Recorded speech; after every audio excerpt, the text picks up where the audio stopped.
untuk observasi, yaitu mesin pembuatan tempe ini bang.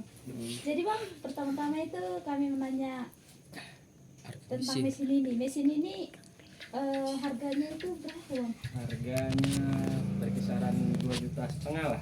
2,5 juta ya bang. Jadi bang, kayak mana aja? Kayak mana lah bang apanya ini? Cara kerja mesinnya. Cara kerja mesinnya ini, apakah ini yang bagus bang? Terlalu atau yang mereka apa ini bang? Gitu. Kalau mesinnya ya nggak selalu bagus, standarnya lah. Standarnya. Oh iya. Cukup kamu nyona. Jadi cara kerjanya gimana bang? Lancar bang? Kerjanya bagus, Terus Nanti pun juga nggak pikir lihat kue nggak ada hambatan lah.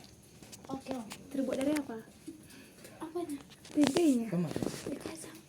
Tanya lah Cici. Jadi bang, ini Untuk edit. tempenya itu terus